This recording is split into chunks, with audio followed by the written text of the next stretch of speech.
Welcome to the Bar Exam Toolbox podcast. Today we're talking about staying sane in these strange times while studying for the bar exam. Your Bar Exam Toolbox hosts are Allison Monahan and Lee Burgess. That's me.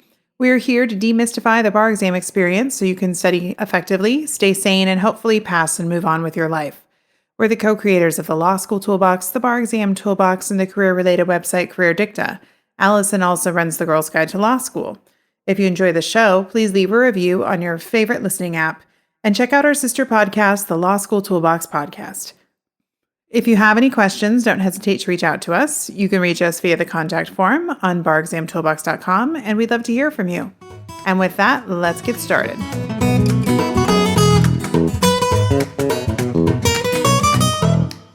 Welcome back. Well, we've done a few different episodes on mental health and staying sane during your bar prep. However, as we enter year 3 of the COVID pandemic, which I cannot believe I'm saying that. It hurts to hear it. I know. Thinking about our mental health is really more important than ever. So, Lee, you had this idea for this podcast really based on a book that you've been reading. Tell me about that. I have. So I have been reading, or actually listening, to a new book by Eve Rodsky. Eve Rodsky wrote a book called Fair Play, and we actually had her on the Law School Toolbox podcast pre-pandemic. I think it was very close to the pandemic, but it was still pre-pandemic. And she has a new book out called Unicorn Space. And I didn't love the title because I'm not really into unicorns, but the content of the book is really quite good. And she opens the book talking about the following quote. Life isn't about waiting for the storm to pass. It's about learning to dance in the rain, which is a quote by Vivian Green. So I'll be honest, I was in my car listening to this, and I was sitting outside of my daughter's school because we'd had a childcare emergency. So I was like trying to fill all the roles at once and feeling a bit in the storm. And I really loved this idea because I think this is really what pandemic life, or really just life feels like a lot of the times. And I never heard it before. And I became so obsessed with this idea that I actually printed the quote and hung it on my wall, which I know sounds a little bit silly, but I'm into like visualizing things. So I've just stuck it up there. And I think there's this idea that really resonates with me right now is that we don't have to learn to really like thrive in the pandemic. You know, this isn't about the early days of the pandemic when everyone's like, I'm going to be a quarantine butterfly. I'm going to learn all these new skills. I'm going to master bread baking, even though they're not like you and haven't been baking bread like their entire life. But it's really about finding moments of bliss and contentment within the storm. So it's made me thought a lot about like doing something challenging, like taking the bar. And the bar is its almost own storm.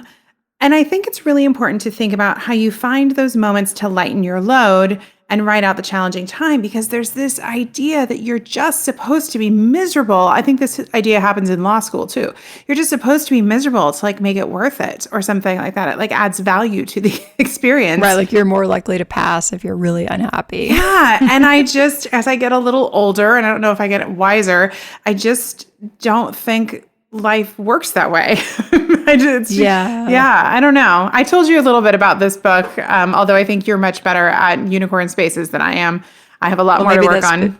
Maybe that's because my high school mascot was a unicorn. Oh, maybe. We were the fighting unicorns. You were the fighting unicorns? Yeah, it was pretty embarrassing, I will say. We were already a school for dorks, and then our mascot was the fighting unicorn. Wow, that's special, amazing. Very special. Yeah. So, you know, you and I have now been friends and working together for a very long time. And one of the things we constantly talk about is kind of what we do outside of work together. Like we talk about that a lot, and to kind of balance our life. And I was even on a board meeting call today where I had to come up with a prompt for everyone as kind of our like check-in prompt. And I used the prompt, what has brought you joy recently? And it was fascinating to hear everybody's response. Because I mean, some people, it was something very big. Some people, it was very, very small. And I think it's kind of an amazing thing to kind of restructure how we see life as just kind of these tiny these tiny little things that we can cling to even when things are not so easy. So I thought during this podcast, we could talk about some things that we have been doing recently in this continuing COVID storm and then all the other stuff that happens in life that has been making us happy. I think that's a great idea. And I do remember when I was studying for the bar, and I was kind of thinking like, okay, this is not going to be probably the funnest like few weeks of my life or months or whatever it was. And I joined the unlimited yoga, and I was going twice a day, and I think it really did help. Yeah, I remember doing some yoga during bar prep. I remember going to friends' houses for dinner, but I definitely took the bar like really seriously. I mean, I was definitely like wearing the same zip-up fleece, because even though it was the summer in San Francisco, it's still very cold. So it was like this dark black Columbia fleece that I wore all the time. And I remember just wearing it a lot, to the point that one of my friends who was not studying for the bar made a comment on the fact that maybe I needed to get out more. Yeah, exactly. And my husband was not my husband at the time. He was probably the thing that kept me doing other things. So I just wasn't like locked up by myself. But even he was like, didn't you do well in law school? Like, why are you so stressed out? Like, what is going on? No, it's a very stressful experience. Like, I remember someone I knew from law school when I took the Massachusetts bar, which at the time had a 90% pass rate, and she had graduated from Columbia and done pretty well. I was like, you're probably not likely to fail this test. And she was so nervous about it that she was literally puking into the bay out in Boston. So we took it like down by the water. I just remember throwing up, and she'd be like, I'm going to fail for sure. I'm like, you're not going to fail this test. Right. Like, it's not going to happen. I know. She passed. Yeah. So we can get really, really into our heads. This has to do with the fact that most personality structures that go to law school are perfectionists. You know, you may have so much writing on this test. You've invested so much money. And then if you're doing it after a failure, then you've got this other whole, layer of baggage. But I think, just starting to identify it as the storm, as this hard thing you're doing, and then spending a little energy trying to find things that get you out of that space. It's, the research is basically saying you're going to be a better person in your storm if you can find some little spaces of happiness. Yeah, it reminds me, I was watching the Olympics the other day, and it was like the women's giant slalom, I think it was. And, it's like obviously very stressful situation for people to be in. And the woman who had done best on the first run, they showed her at the top of the hill. And it was so interesting because, she has to wait up there for like an hour and like know how everyone's doing and whatever, which would be a stressful situation. And she, and I think it was her coach, were literally like tossing around a tennis ball and like laughing. And everyone, the commentators were just like, this is incredible. Like, look how loose she is. Like, they're just up there having fun. And then she came out and she did her second run and she won the gold. Yeah. I thought that was such a great kind of metaphor of like, okay, you need to be doing something to like stay loose and have fun. And you can do that even in the middle of like an incredibly stressful situation. Yeah, I think that that's very true. And that these breaks are not like in direct conflict to you doing your best at something hard. And I think that we're kind of conditioned that way. It's like, you have to be studying 12 hours a day. Why would you go do something else? Or then I think what also happens is then we think of the other things we could be doing. And a lot of them are just like binging on Netflix or eating crummy food or like doing some behaviors that eventually can almost become self-sabotaging. Right. And I think what kind of struck me about what Eve Brodsky is talking about in her book with this unicorn space idea is that we need to kind of invest in some creative activity. It can be any sort of kind of activity that speaks to you and kind of share it with the world, like be out in the world doing it. And that makes us better at all the other stuff. And I think that is not really the way we've trained. I don't think that's the way that people explain law school to you or the bar exam. It's like, you just hunker down. You just do it. Don't see your friends. Right. Don't leave the house. 12 hours in the library. If you're not miserable, it's not working. Right, exactly. And I think life is a little too short for that, to be honest. Well, and also, like you said, it's not effective. Like if you're in a state where you're just there and you're miserable and you're not taking any time off and you're not doing anything fun. You're not letting yourself do anything creative. You're just like feeling bad every second you're not studying, and then you're not sleeping because you're like stressed out. That's just not going to end well. No. I mean, there's only so many hours a day that you can realistically sit down and study for any exam. And beyond that, you may as well do things that make you happy. Yeah. And the other thing that was interesting about this book that I also thought kind of applied to any hard time is she really separates like self-care and like this idea of the unicorn space. So she would kind of describe like some going to yoga, or I just went and took a walk. Listening to this book, actually.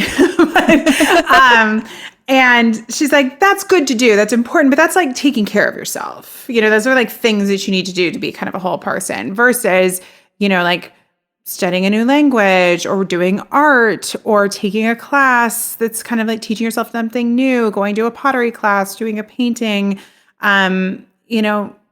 cooking something new, like something that interests you, or even researching some sort of topic that is meaningful for you, but kind of doing something to get your kind of creative, excited juices going. And I think it's interesting because when we are feeling very down or overwhelmed, I think it can be very hard to say, well, cool, I should definitely go do something active. I think my initial thought is I should lay on the couch.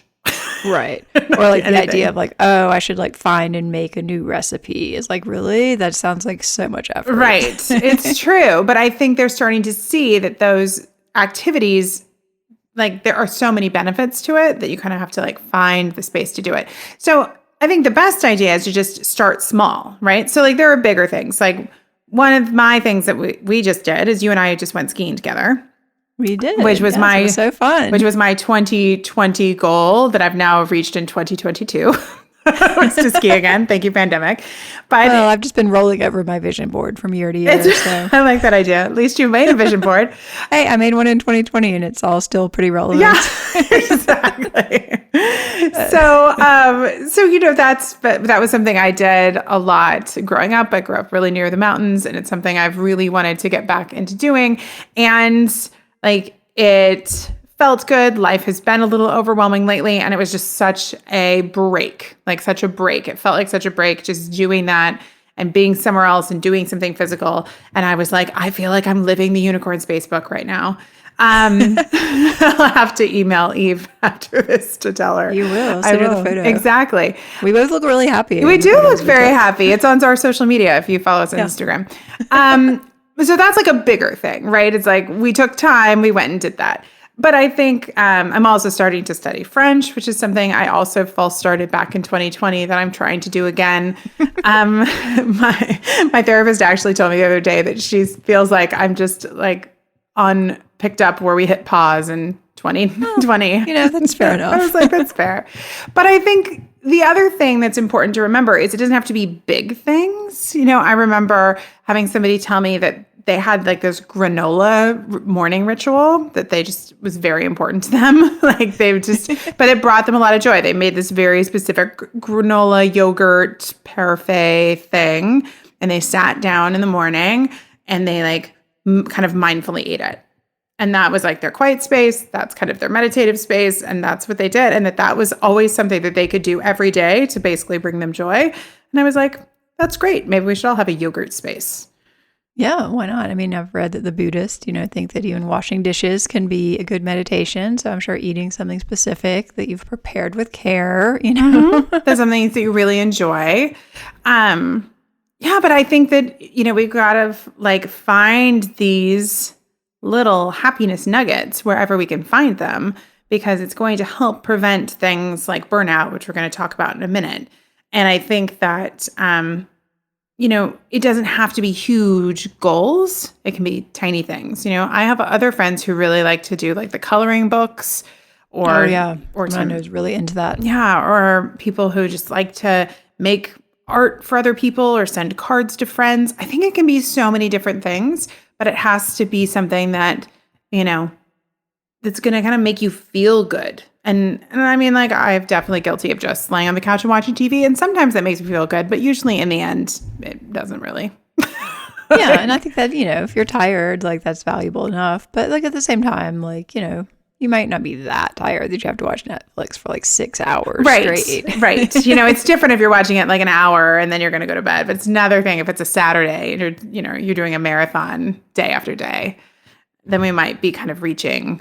I mean, hey, if it brings you joy to watch what you're watching, great. That's true. But I think sometimes it's just sort of mindless. Like, I don't know what to do, so I'm just going to watch whatever Netflix presents me to watch. And I'm not sure that's like the best use of your time off while studying. Yeah, and I'm just not sure that it gets you kind of in a different headspace. I think one of the things when we were talking about skiing that, because I'm not like an athlete of any stretch of imagination, and so I usually don't think about physical things as escape. Physical things are usually I do to take care of myself, strictly self-care type things. But I think that that is one thing that I enjoy. And it was interesting to just be so in my body when a lot of my life is very much in my head. And I think that, when you're thinking about going through the bar or a time that is very cerebral, that looking for things that bring you joy that maybe get you out of your brain, that's that very organized, methodical to-do list brain. I think there can be a lot of value to that. Yeah, I think it's where playing with your pets and things like that can always be great because like your pet doesn't know what's in your head really. True. So like they're happy to just like throw the ball with you. That's true. Or you can sit with small children and they will make you do all sorts of menial tasks. Right. Yeah, so anything that kind of focuses your brain on something else that's actually entertaining, I think is great. Yeah. So maybe we should switch to some maybe not so great things. Yeah. So one of the other things that I think is a continuing challenge when we think about our mental health, especially in these pandemic times, is social media and media in general. Hey, social media has some good parts to it. I like a good Instagram distraction. But we all know that it can also make us feel really bad and that it's causing lots of depression problems. And we know that looking at our phones and doom scrolling late at night keeps us from sleeping well for a lot of reasons. So I think that bar prep, it's important to think about how you're using your phone and social media and being a little more conscious about it. Some people like to consider taking a total break from it, which I think can be great for some, challenging for others. Or you could put time limits on it. I actually have a time limit on my phone that I will embarrassingly say I meet every day, basically. We won't ask you how high the time limit is. It's not very high. It's not that high. Sometimes I extend it, but at least I have to consciously decide to extend it. But it is stopped me from mindlessly scrolling for hours, which is very easy to do when you go into the depths of the gram or whatever you call it. Right. So I don't know. Do you struggle with getting lost in your phone? Well, I mean, I definitely spend a lot of time scrolling through Instagram, looking at like bread photos and others. So I would say like half of my feed is food, which then usually makes me hungry and I go have a snack. I did at one point several years ago kind of go cold turkey on both Facebook and Twitter because I woke up one day and was just like, I'm not sure these are adding value to my life. Let me just like stop looking at them and see if I ever want to see them again. And I will say I've basically never looked at Twitter since, which is funny because that's actually how we met. It is. Yeah. And apparently they now have some new features that are interesting, whatever. But yeah, I think at that point in time, it just kind of become like a bunch of bots talking to each other. And I was just like, why am I spending an hour a day on this thing that's stressing me out? Like, and so I reclaimed that hour and now I look at bread photos basically. But bread brings you joy. It does, even if it makes me hungry. But so yeah, I think I think that just being cognizant of like, okay, is this something that like is helping me or not? Yeah, I think that's true. I also think it's important to realize that you can use technology to help you focus. So I checked out something that had actually been talked about in a blog post our team had written on for the Bar Exam Toolbox called the Focus app. And so I downloaded it and I was playing with it. And it reminds me a bit, Allison, of the circles method that you've always been a big fan of. But basically you can take each day and you can put repeat tasks or you can set your tasks for the day. And it basically will give you, 25 minutes of focus. It makes it harder to go into your phone. And then it gives you allocated breaks. And what was interesting about this is a lot of the comments on the App Store were talking about how this was really effective for folks with ADHD. Because it gave them the structure of like how long to try and focus and then to take a break, which is something that we talk to our ADHD students about a lot. But I thought it was interesting that it was really set up for them. Like if you had sat down and kind of set up your study schedule for 3 hours, you could do it in 25-minute increments or whatever makes sense. And then you don't have to think about it again. I think that sounds really good. Yeah, it sounds really interesting. And it's this idea that we can only focus for so long. So you could set it for 25 minutes, you could set it for 30 minutes, 45 minutes, whatever, works for you, but it does just give you that reward of the break. And I think that if somebody was trying to break up a study day, let's say, it could be great to input kind of your big tasks. You're going to memorize for 60 minutes, then you're going to take a 10-minute break, then you're going to do an essay, and then you're going to take a break, and then you're going to review it, and you're going to take a break. But then you don't have to constantly be like, oh, did I take a long enough break? Did I take, it's all just built in there. I like planning it and executing it. I think that could be really freeing for some people. I agree. And I think then you can also get a sense of like, is this working for me? And if it's, if you realize you're lagging at the end of the time, well, maybe make the time a little shorter or, that type of thing, or your break wasn't refreshing. Like, well, what did I do in that break time? Did I scroll through the internet or did I go outside and walk around the block? Mm-hmm. I think it could just give you a lot of good information about what's working and not working. Yeah. And you could also somewhat set up an app like that to mimic eventually what your exam day looks like, which is kind of interesting, especially if you get extended time. I think it could be really effective to set up a timer like that so you just get really comfortable with the cadence of exam day. Yeah, I was going to say you can't just kind of like give yourself a lot of breaks and then expect to go in the next day and take the bar with no breaks. So you definitely want to kind of be like tapering down towards like what you're actually really going to be asked to do. Yeah. So with a little thoughtfulness, I think that you could really make an app like that help you be more efficient, but also maintain focus while you're studying. Yeah, I think that's a great idea. But that was called the Focus app. It's the Focus app. We can link to it. We talked a little bit about TV binge watching, but a lot of times when we talk to students, especially those who failed the exam, they talk about how little they were sleeping when they were studying. And, you and I have talked about our own sleep struggles at various points of our adult life. But we also know that other than doom scrolling in bed, it is kind of terrible to watch TV or watch your phone or an iPad late at night because of all the blue light.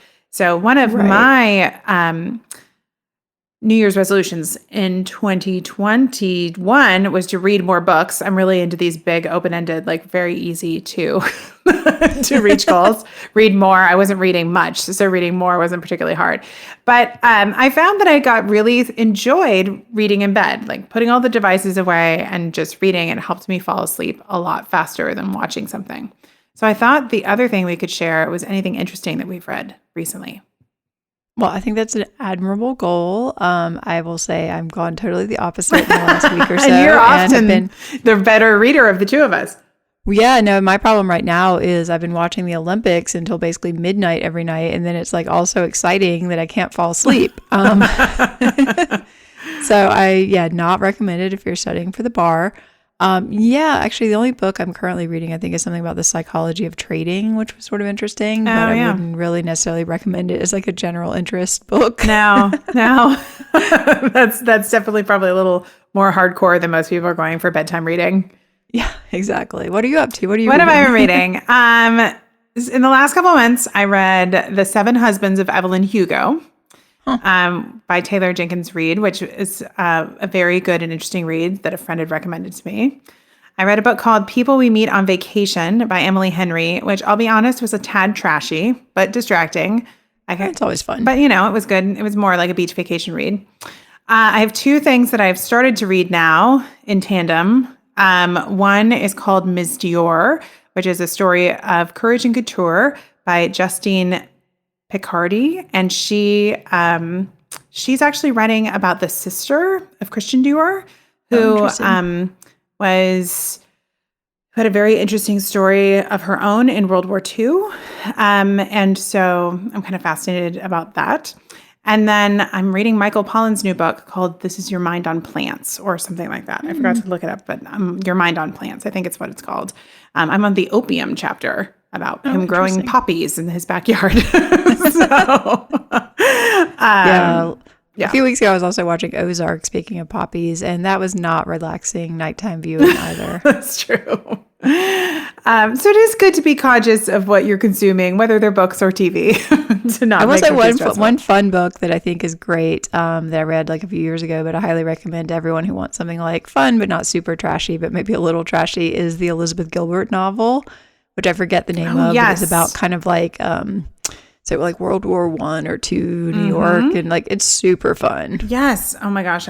We'll link to that in the show notes. Yes, because you read it. We were on a work trip together, and you read it, and then I think you handed it to me, and then I read it after you. Yeah, it was really super good. Fun. Super fun.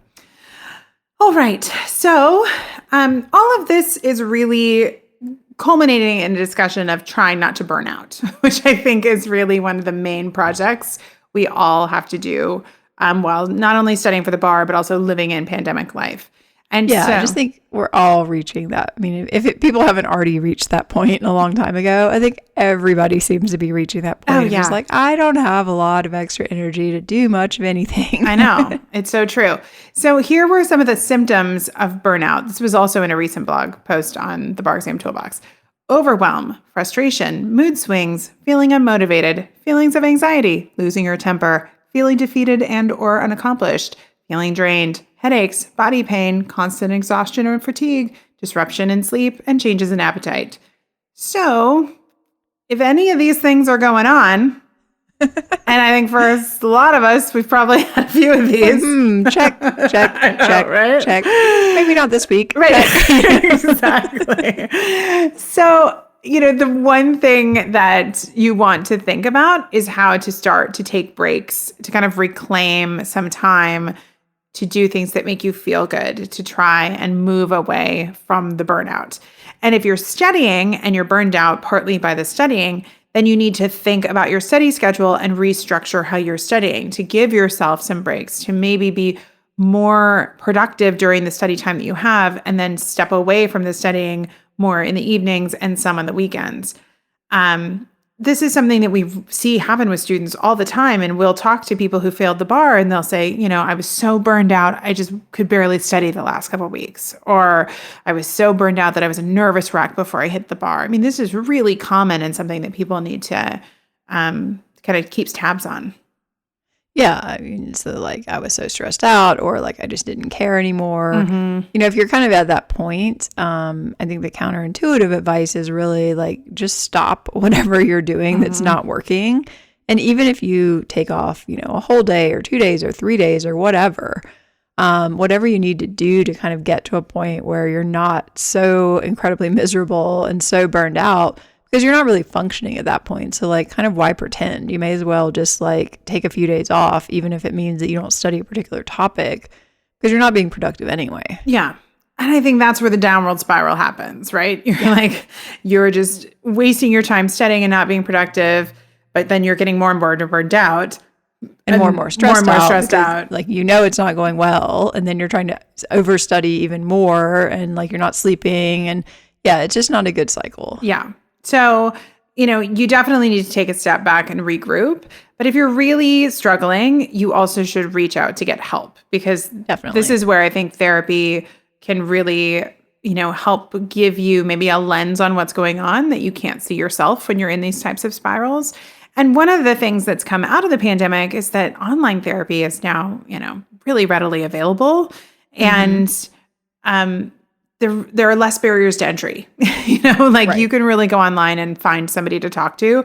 And burnout is not one of those topics where I feel like you have to find a very specific therapist with this is the type of thing that any licensed therapist should be able to walk you through.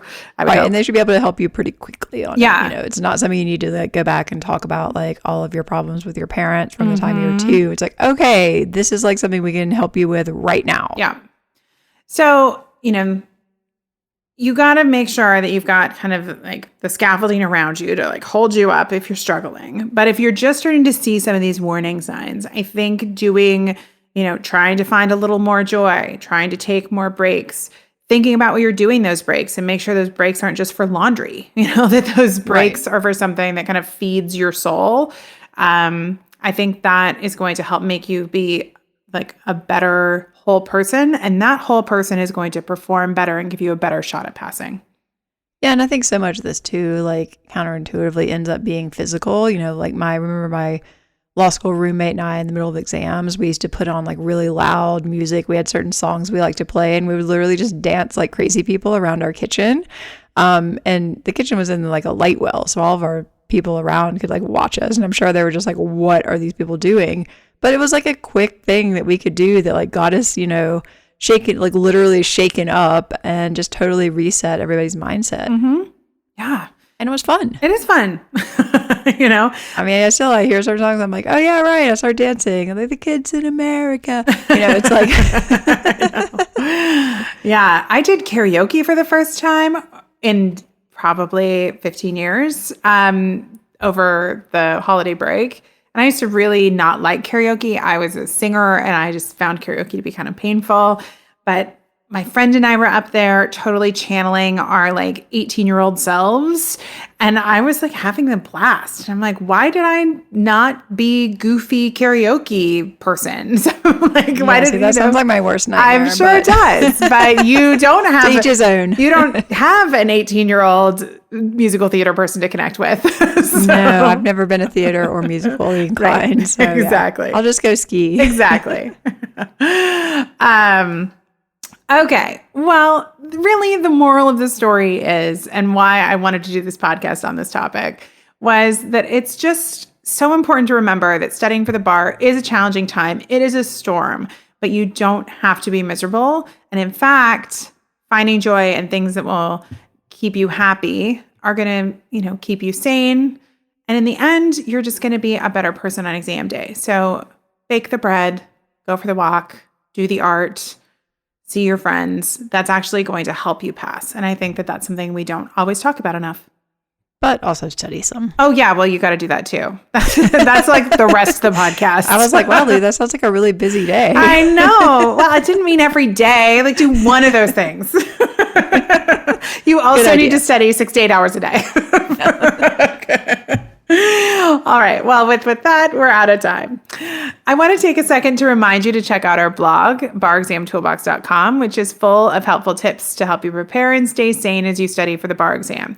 You can also find information on our website about our courses, tools, and one-on-one tutoring programs to support you as you study for the UBE or California bar exam. If you'd enjoyed this episode of the Bar Exam Toolbox podcast, please take a second to leave a review and rating on your favorite listening app. We'd really appreciate it, and be sure to subscribe so you don't miss anything. If you are still in law school, you might also like to check out our popular Law School Toolbox podcast as well. If you have any questions or comments, please don't hesitate to reach out to myself or Allison at lee@barexamtoolbox.com or allison@barexamtoolbox.com, or you can always contact us via our website contact form at barexamtoolbox.com. Thanks for listening, and we'll talk soon.